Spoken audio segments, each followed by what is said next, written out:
दोस्तों, representation of the people act 1950 के अनुसार अगर किसी वोटर की योग्यता जिसमें नागरिकता भी शामिल है उस पर संदेह होता है तो नोटिस जारी करने का एकमात्र पूरा अधिकार ईआरओ के पास होता है।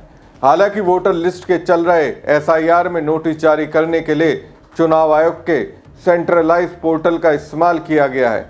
इंडियन एक्सप्रेस ने 16 दिसंबर को रिपोर्ट किया था कि बिहार के ईआरओ ने ईसीआई के सेंट्रलाइज पोर्टल पर अपने व्यक्तिगत लॉगिन में पहले से ही भरे हुए नोटिस देखे थे। खास बात यह है कि इन नोटिसों पर ईआरओ के नाम दर्ज थे, लेकिन वो उनकी ओर से जारी नहीं किए गए थे। दोस्तों, इंडियन एक्सप्रेस ने पश्चिम बंगाल के एक ईआरओ से बात की। उन्होंने कहा कि नोटिस संबंधित अधिकारी द्वारा नहीं बल्कि ईसीआई के सॉफ्टवेयर की ओर से जारी किए जाते हैं। नदिया जिले के ईआरओ ने कहा, हमारे पास नोटिस जारी करने के लिए एक ऑप्शन या बटन होता है। जब हम इसका इस्तेमाल करते हैं तो नोटिस अपने आप जारी हो जाता है। फिलहाल सॉफ्टवेयर उन वोटरों के लिए नोटिस जारी कर रहा है जिनकी 2002 के एसआईआर डेटा से मैपिंग नहीं हो पाई है। उसी आधार पर इन वोटरों को नोटिस भेजे जा रहे हैं। हालांकि डेटा में लॉजिकल गड़बड़ियां वाले वोटरों के मामले में हमारे पास ये तय करने का कोई अधिकार नहीं है कि किस वोटरों को सुनवाई के लिए बुलाया जाएगा। ये फैसला सिर्फ ईसीआई की ओर से लिया जाएगा।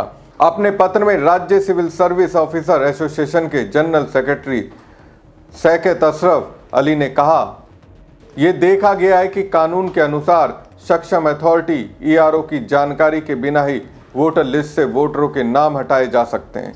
इस कार्रवाई से प्रभावित होने वाले आम लोग सिर्फ ईआरओ को ही दोषी ठहराएंगे, जबकि उन्हें ये पता नहीं होगा कि आयोग ने ईआरओ को पूरी डिलीशन प्रक्रिया से बाहर रखा है।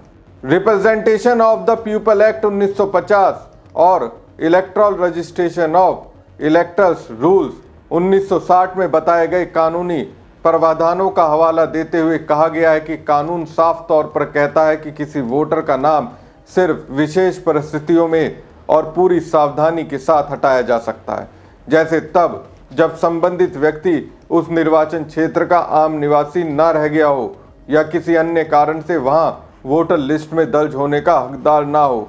साथ ही ऐसे हर मामले में इलेक्टोरल रजिस्ट्रेशन ऑफिसर संबंधित व्यक्ति को उसके खिलाफ की जाने वाली कार्रवाई पर सुनवाई का उचित मौका देगा। इस पूरी प्रक्रिया में ईआरओ को एक अहम भूमिका सौंपी गई है।